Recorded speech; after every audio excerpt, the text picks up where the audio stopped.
Hey, good evening, Facebook family. Welcome to another episode of Post Daily Dose with me, your trusted parenting advisor, faithful guide, and servant on the healing journey. What's my name? Big Papa Bryan+Post. I hope everyone is having a fantastic evening. I hope you've had an amazing day. Tonight's episode, we're going to talk about listening to behavior, responding to your child. And what prompted the episode today is because earlier today I recorded episode 2 of Parenting Rescue, my YouTube show, which will be released on Thursday at 1 o'clock p.m. Central Standard Time. So mark your calendars and be on the lookout for that because it's really good. It's picking up off of the Potter family that I did my preview show on from Super Nanny. And it was, I think it showed a lot of really good pieces. And so I think you'll enjoy it. Hey, good evening, Kirsten, and good evening, Laura Debbie. And so as I was typing in the title of the episode tonight, I was about an hour ago, I was at Walmart Supercenter. I was driving, running some errands, and I do, I eat ketogenic and I do intermittent fasting. And so my intermittent fasting window is between the hours of 4 and 8. So I pretty much hadn't eaten anything all day except I have bulletproof coffee. So that's my modification. I have bulletproof coffee at noon and then I don't eat anything else. So pretty much in a fasting state. And so I went to Walmart because I was out running errands. I was getting really hungry. It was in my eating window. So I went to pick up some organic turkey and some cheese. And when I was checking out, it always asks you, do you want cash back? And I was like, yeah, I think I'd like, 20, 30, 40 bucks. So I got $40. I'd have put a little $40 on the thing and, checked out. And so just now, which is like an hour later, as I'm typing this in, I don't know why this crossed my mind, but I realized that I had walked off from the little machine and I left my $40 in there. And I'm like, holy explicit. I can't believe I did that. And then my very next thought is someone got a fantastic blessing tonight. And I hope they really needed it. And I really hope it shows up in their life in a moment when they just have to have it.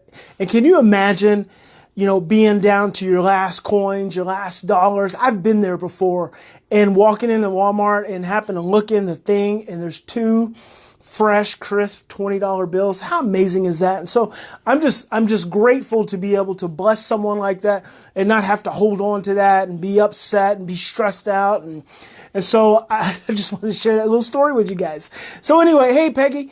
So I was shooting the episode today. I was watching the show, the Super Nanny show, and there's this particular point there's actually a couple of them, and I'm going to talk about both of them actually, where the child gets stressed out. They don't show what the catalyst was, the build up to the stress, and he breaks a rule, the Super Nanny says, and so he's trying to run away and go outside, and the mom grabs his arm, and then that leads to this whole ordeal of getting him to do timeout. So it starts with 7 minutes and he gets up out of his chair. And so the nanny makes the mom reset the clock for another 7 minutes. And so he finally does that. He reaches the, 14, 15 minute point. And then the nanny's is like, he's got to, hey, Heidi. The nanny's like, he's got to go and he has to apologize to you. And so that's new to me. I didn't know that timeout needed to end with an apology, but Joe, the Super Nanny, says it does. So mom goes and the kid's still stressed out, obviously. He's got his back turned to her and she's like, okay, your time's up, but I need you to say you're sorry for the way you behaved. And he says, I can't. And so mom's like, well, I need you. And Mom's like, I need you to, and Super Nanny interrupts and says, nope, he said he can't. He's not ready. He's got to sit there in that chair until he can apologize. So mom gets up and walks off. And so, maybe it's another 3, 4, 5. It's hard to know with television because of editing.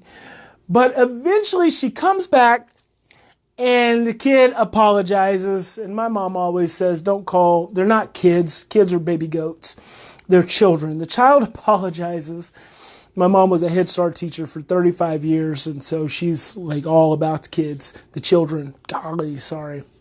And I remember she told me that after I did a Head Start lecture probably 15 years ago.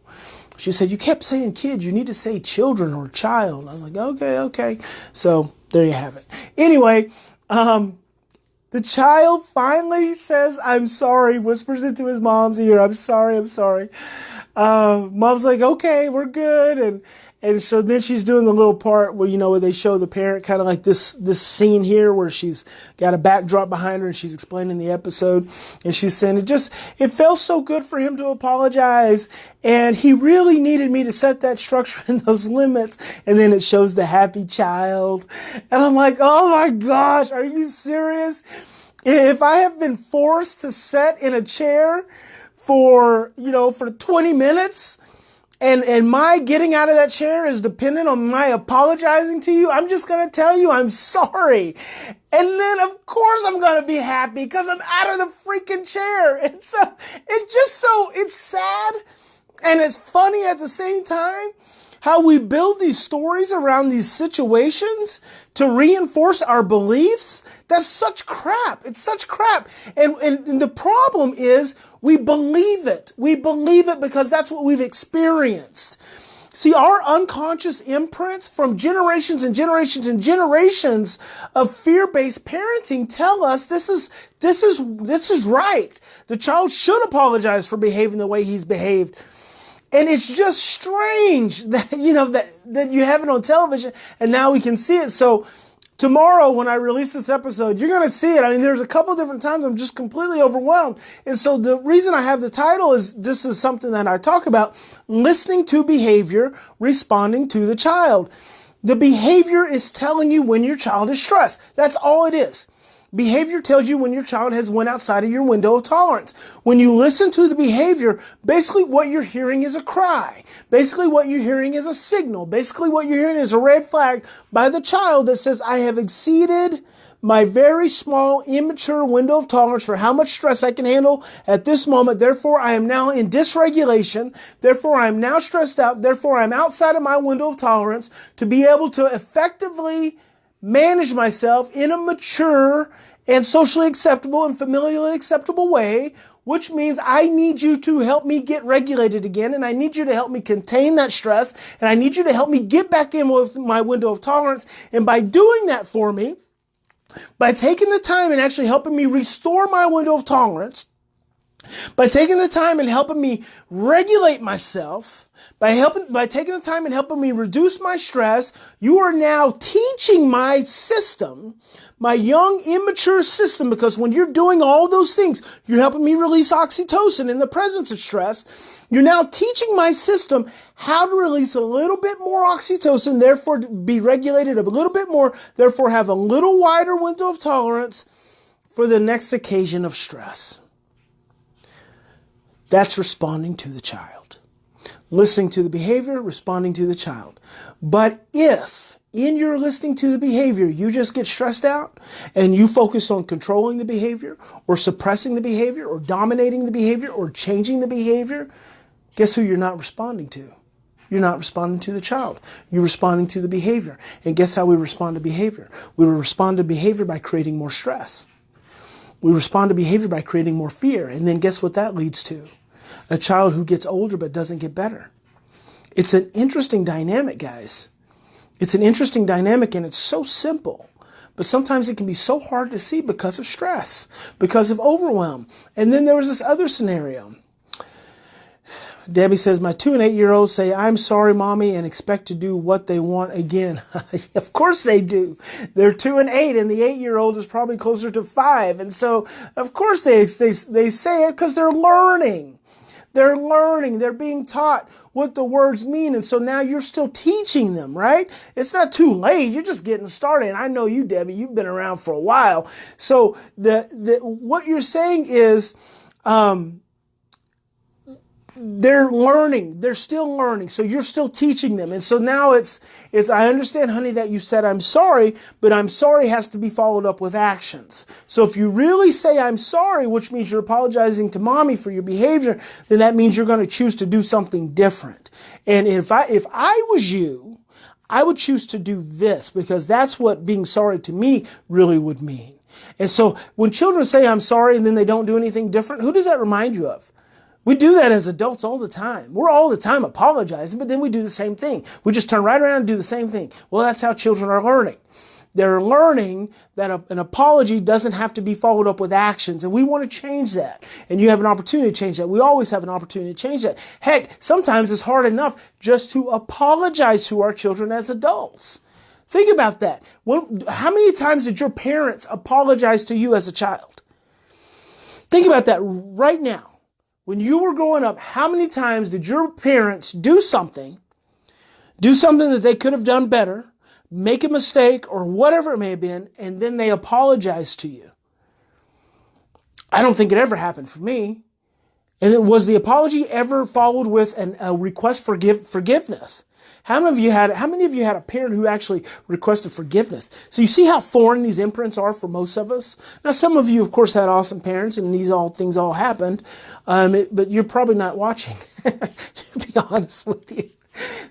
But some of you did have fantastic parents who I'm sure did almost everything right. Most of us did not, because that's how we end up where we're at right now. Still trying to learn how to practice love. Still trying to learn what love in action is. That's because we're trying to break the chains. Right now, we are breaking the generational chains, and I want you to understand how important your role is in that. You're making an effort. You're taking a step to do something that no one else in the generations of your lineage has done, and that's what you're doing now. So then there was this one other, Heidi says her parents apologize all the time. Well, that's fantastic. There was this one other scenario where the child is eating food at the bar. They're all standing around the kitchen, and he says there's a hair in the food, and mom says, "Oh, well, let me see. Oh, yeah, it's just a hair. It's okay. It's just on the outside." And she pulls it out. Such a mom thing to do. She pulls it out, and she says, "It's okay. Go ahead and eat." And the kid says, he's 10 years old. He's like, "I'm full. I'm not even hungry anymore." And he says, "I'm done eating. I'm not hungry." And he leaves the kitchen. And Dad says it's not okay for him to just leave like that, because he's trying to follow what the super nanny would say. So Dad says it's not okay for him to just leave like that. And so somewhere or another, Dad jumps in. He's going to save the day. Kid's upstairs. Dad's saying, "Hey, buddy." And Dad's been really rational and pretty calm. And actually, from where he started, he's actually in a really good place. He's been really rational and said, "Hey, son, you need to eat your food." And son said, "How many different ways do I need to tell you? I am full. I'm not hungry anymore." Dad says, "Well, yeah, I heard that, and I appreciate you using your words, but I want to tell you, we're gonna have dessert after we get finished eating, and everyone who's eaten all their food is gonna get to have dessert." And the son says, "Yeah, and what? Yeah, okay." He doesn't care because he's full. And he's made this statement, but Dad is still threatening him. So he's still actually creating an opportunity for an escalation in fear and stress and overwhelm in the most loving, kind, gentle way. He's being really patient when he's talking to him. I'm kind of looking up because I'm still seeing the kid upstairs. He's been really kind and patient as he's saying to the child, "You're not going to get dessert." That's what he's saying. "You didn't eat all your food. You're not going to get dessert. You're going to miss out." And the kid has said, "I am full. I don't want any more." How many times do we do that to our children? Because we have these preconceived notions. And I'm like seemingly really happy and smiling and laughing about this. I laugh because I find it so overwhelmingly sad. And so the laughter is my defense to not being so completely freaking overwhelmed that these kind of messages are taught on television as the way to raise children. And this is not even, these are just biological children, the best that I know. Some of them are stepchildren. I haven't gotten into any episodes yet where they're adopted foster children. But it is really overwhelming, and it is really sad to think about how we direct our focus on children, and so much of it is control-based and so fearful and it's so stressful-based, and it's so interesting the way that the dynamics occur, and then we put it on TV and we prop that up as this is the way to go. So anyway, I found it interesting. I want to encourage you guys, listen to behavior, right? Back up, listen to what I just said. Listen to the behavior and see behavior. See behavior problems. See behavior problems as dysregulation and a child gone outside of their window of tolerance. See your child is doing the absolute best that they can in any given moment. And when they are not, when they are not doing as you would expect them to do or would like them to do, it's because they've gone outside of their window of tolerance for how much stress they can handle. Doesn't have to get a lot more difficult than that. There you have it. In any situation, we can continue to look at our children from a fearful place. We can get stressed, we can get overwhelmed, and we can have the generations of unconscious parenting messages just drive us and direct us. And in that place, we're going to be choosing stress and fear every single time. Or we have the choice that we can take 3 to 10 deep breaths. We can take a step back. We can slow down. We can look at it. We can think about it. And we can choose love. God bless each and every one of you. Thank you for joining me this evening. I hope tonight when you lay down, I hope that the cells in your body, I hope they just release all the stress that goes on. I hope that you wake up in the morning restored, refreshed, reinvigorated, refreshed, and rewired, and ready to see tomorrow with a new lens. Big Papa loves you. Talk to you tomorrow.